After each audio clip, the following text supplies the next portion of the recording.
Les Mapuches, le plus grand groupe autochtone du Chili, connu aussi pour leur courage et leur talent de guerrier.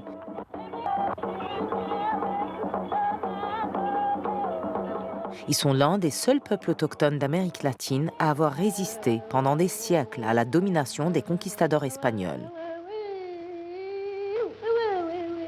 Leur ruine est arrivée plus tard.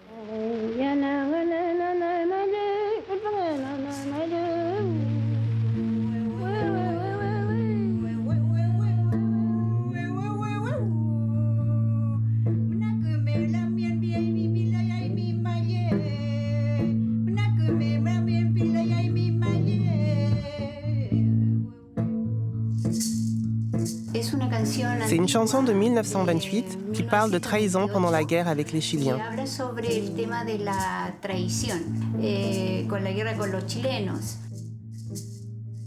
L'idée, c'est de diffuser la langue et le chant mapuche sous une nouvelle forme.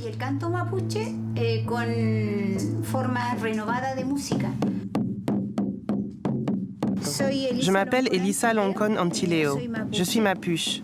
J'enseigne la langue et la culture mapuche à l'Université de Santiago et l'Université catholique de Santiago.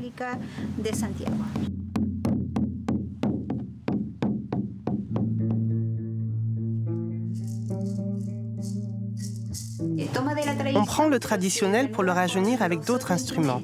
La langue est plus facile d'accès à travers la musique.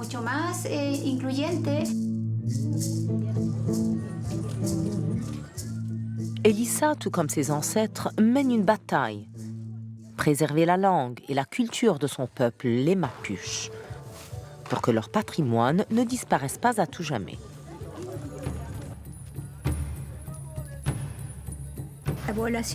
Les Mapuches sont environ 1,5 million.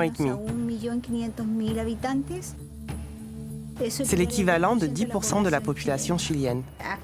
Aujourd'hui, environ 10% des Mapuches parlent la langue, le Mapudungun, mais la plupart ont plus de 50 ans.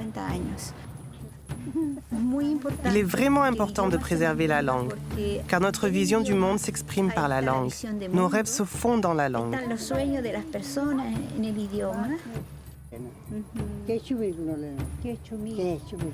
Perdre la langue serait comme perdre notre savoir traditionnel ancien, notre sagesse, notre mémoire, perdre le contenu de nos sens, les sens de notre appartenance aux Mapuches.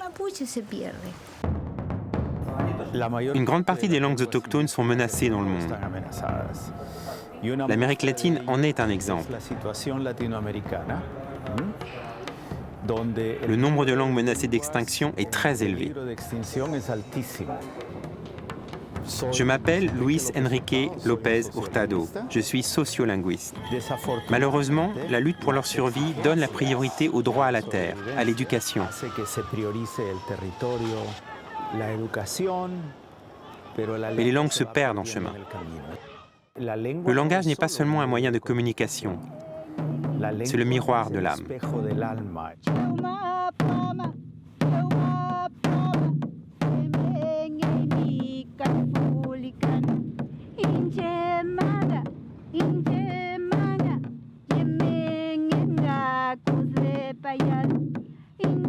Elisa a parcouru 700 km pour rejoindre le territoire ancestral. Ou encore aujourd'hui, les Mapuches luttent pour reprendre leurs terres saisies par les Espagnols, puis les Chiliens.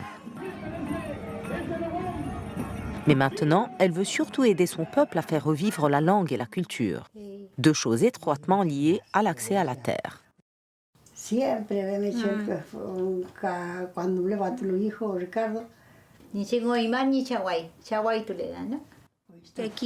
Dans cette communauté appelée Lefouillouane, seuls 3% de la population parle la langue. Cette langue était très puissante, même après la conquête espagnole. Mais ce qui l'a tuée, ce sont les écoles du XXe siècle. Par exemple, on lavait au savon la bouche de ceux qui parlaient le Mapudungun. Car cette langue était considérée comme impure, sale, contrôlée par le diable.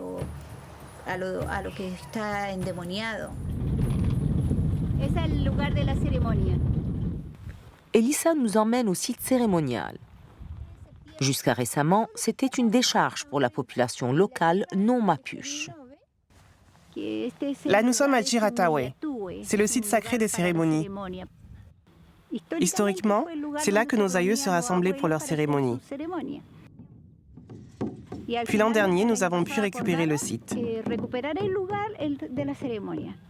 Alors nous avons construit cet hôtel que l'on appelle Rewe. Il marque le lien entre la terre et le ciel. Le lendemain, elle rassemble les Mapuches au site pour leur apprendre une de leurs cérémonies traditionnelles. Nous allons faire renaître nos traditions anciennes, ce qu'on faisait dans le passé. Il faut comprendre que nous ne parlons pas bien le Mapudungun. J'aimerais le parler à la maison. En plus des terres, nous devons nous réapproprier la culture, surtout pour les enfants. Mon fils n'a jamais dansé la danse de l'autruche.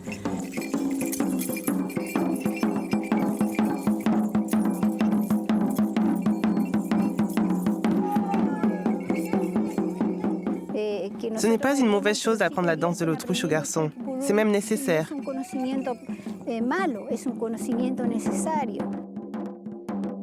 Les Mapuches sont liés aux oiseaux.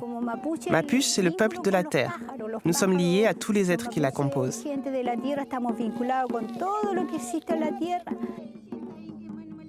Lutter pour notre langue et notre culture, c'est une bataille positive, car nous luttons pour notre condition humaine, ce que c'est d'être humain.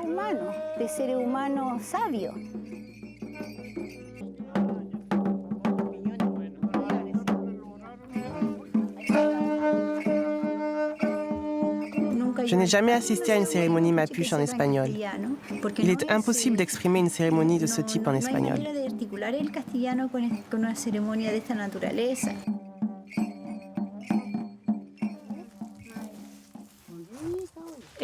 La connaissance des plantes médicinales est préservée par les plus âgés parce qu'ils parlent le Mapudungun.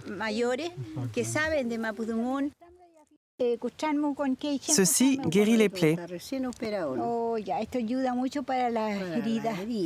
Il n'a pas de nom en espagnol, seulement en mapuche.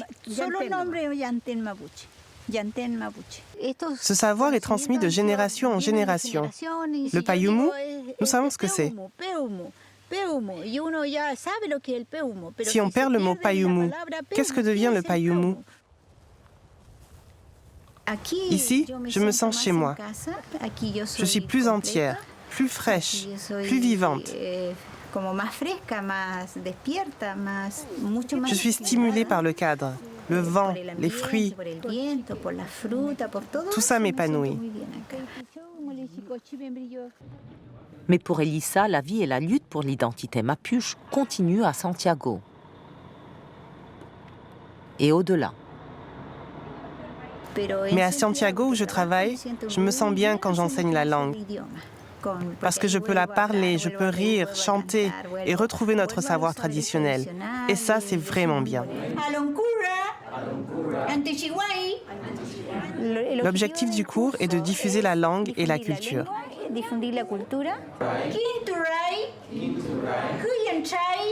Je crois qu'il est important que les Chiliens connaissent le Mapudungun pour préserver la langue. Mais c'est une université privée.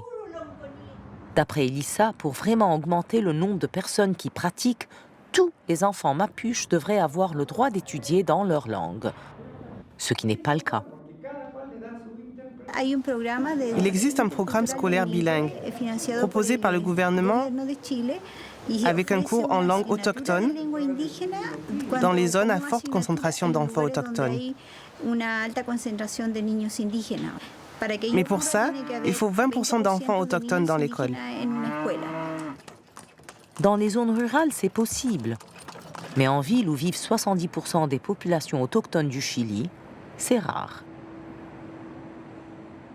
Ils sont répartis sur différentes zones. Et dans une seule classe, on n'atteint pas les 20%. Éparpillés dans cette grande ville, les autochtones sont parmi les plus pauvres et marginalisés du pays. Et selon Elissa, subissent souvent des discriminations. Le racisme est très présent dans la société chilienne. Alors les parents arrêtent de parler la langue pour protéger leurs enfants de la discrimination raciale.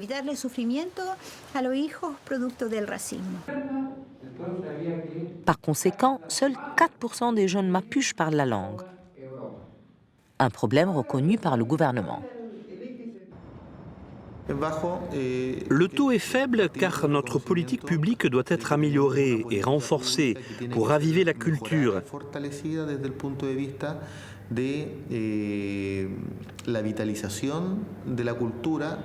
Car la langue fait partie de la culture. Le pays adopte une nouvelle constitution où l'on met précisément l'accent sur les droits des populations autochtones.